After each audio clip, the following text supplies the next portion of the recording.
Singapore, 2013. Two programmers are hard at work in a cafe. Their goal? To write the code for a more people-friendly crypto exchange. Little did they know that in 4 short years, that code would become one of the largest altcoin exchanges on the market. This is the story of how it all happened.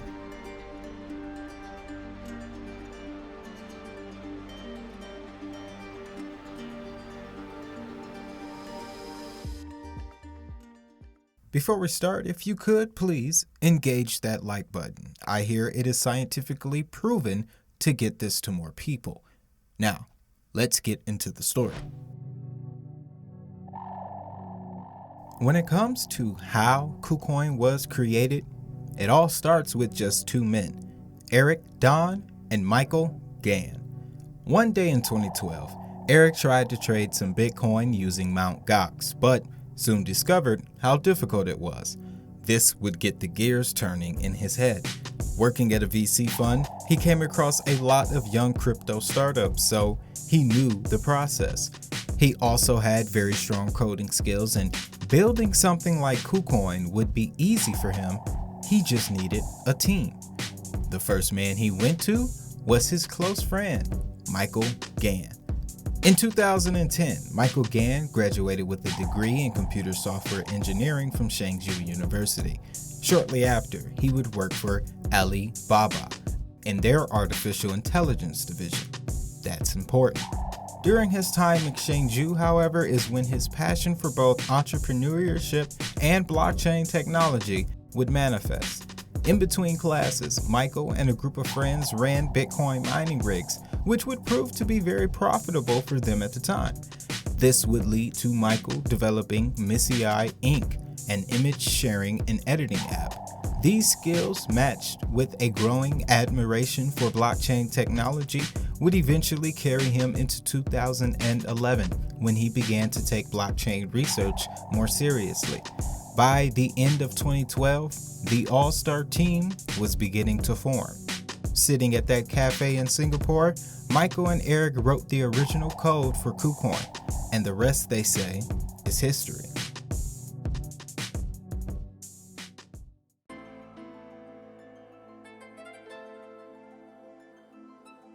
The next 4 years would see the team continue to grow, and with that, so did Kucoin.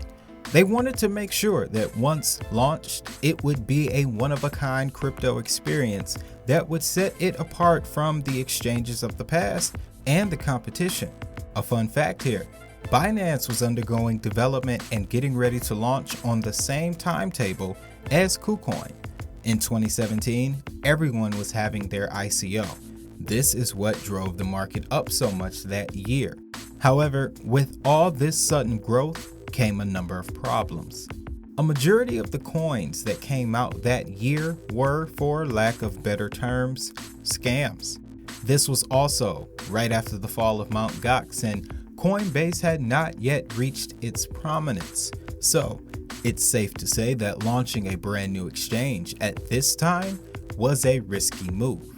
With great risk comes greater rewards, and in September of 2017, Kucoin completed their ICO to the tune of $27.5 million.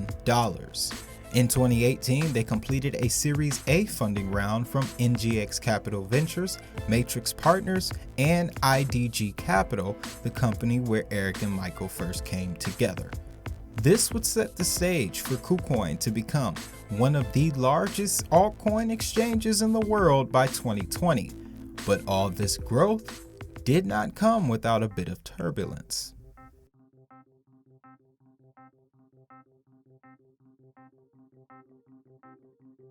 August of 2018, a rumor began to spread about the physical location of Kucoin.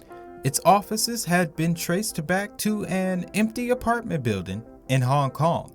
This information was presented by a Medium user named Jackson Wong.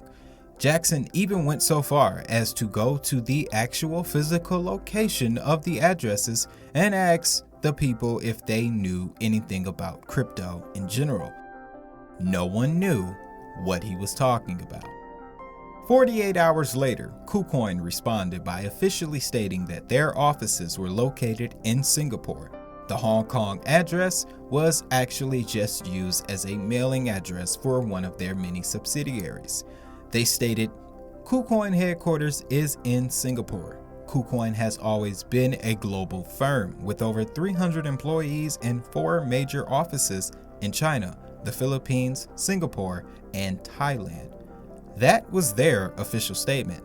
However, Investopedia published a review in March of 2022 that said, since its inception, Kucoin has been headquartered in a place called Seychelles. This makes sense because back in 2020, Kucoin released a statement from Victoria, Seychelles about their corporate restructuring. Victoria is the capital city of the Seychelles archipelago in the Indian Ocean. That is nowhere near Singapore or any of the office locations listed in the 2018 blog post. This Seychelles would actually place Kucoin closer to Africa. All of this inspired me to do a little bit more digging. On Kucoin's homepage at the bottom, the time is listed under the UTC +8 time zone. That time zone correlates to Beijing, Hong Kong, and Shanghai, placing them back in China. What I think we have here is Kucoin working as a foreign entity, something that is quite common in business. Here in the United States, you will oftentimes see corporations established in one state but operate in another. This is also something I am seeing a lot of when I look into the history of some of these cryptocurrencies. At time of writing, Kucoin is not verified with the Monetary Authority of Singapore, nor is it verified technically in the United States. However, the company is still very young, and so is the industry it's anchored to. And if what they did in March of 2020 is any sort of indication, then I think those things are about to change.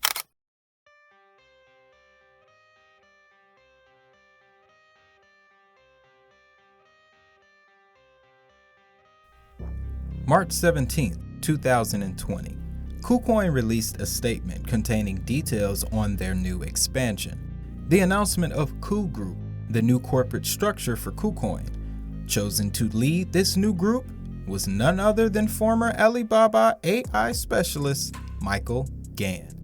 I emphasize his connection to Alibaba because of Ant Financial's connection to the larger digital payments narrative. In addition, something that WeChat used earlier in the digital payments era is currently being used by Kucoin, the red envelope. This is also when Johnny Liu became CEO of Kucoin itself. Prior to this, he helped provide the PoolX, Spotlight, and KuCloud features. This is the structure as it stands today. In April, a court in Singapore locked Kucoin.com's domain address, preventing them from moving assets or the company itself from Singapore. Why did this happen? Well, 6 months prior, on October 14th, 2019, directors of the Singapore-based entity Phoenix Fin Pte. Limited, the legal entity behind Kucoin and the owner of Kucoin.com's domain, resigned. There was no public announcement made about these resignations, but records filed with Singapore's accounting and regulatory authority showed that co-founders Michael Gan and Tang Kai, as well as Leon Ming, a representative of financial backers IDG Capital, all resigned as directors of Phoenix Fin Pte. Limited. Just 2 days later, on October 16, 2019, the Kucoin name and logo trademark was transferred from MEK Global, a Seychelles-based entity that had previously inherited the trademark from Phoenix Fin. The trademark ended up with another Seychelles-registered entity in the form of Fortune Icon, which is based out of India. With the co-founders of Kucoin and Phoenix Fin Limited no longer at the company, new directors were appointed. On November 20th, 2019, the ownership of Phoenix Fin Limited was transferred from Phoenix Fin Limited, a Cayman-based holding company, to Yu Ayu. He had been appointed to the board at the time of the October 14th corporate restructuring, but his prior relationship to Kucoin is unclear. He is not mentioned on the exchange's website, in any of its marketing material, in the March 17, 2020 press release, nor in the 2017 white paper which described the exchange. Although Johnny Liu, the CEO of Phoenix Pte Limited, was appointed CEO of Kucoin Global on March 17th, the ultimate owner of Kucoin Global seems to be this mysterious Yu. That last little piece comes from Everypedia, which is aiming to replace Wikipedia and has its own token listed on crypto.com, by the way. But the reason I mention it is because it's mentioned, that particular story, nowhere else online. Not about this event or about Johnny Liu owning an entirely different company or anything of the sort. Then the placement of this mysterious Yu and the positioning of Gan as CEO, all during 2020, which, if you don't remember, was the season of corporate restructuring, among other things. It appears that Kucoin might be following the footsteps of Binance when it comes to global positioning, with the help of some of the largest fintechs in China. If you enjoyed this content, make sure to spread the feeling by pressing that like button.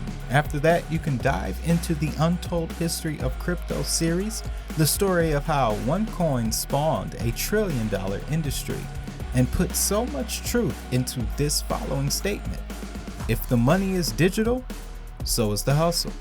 I'll see y'all in the next one.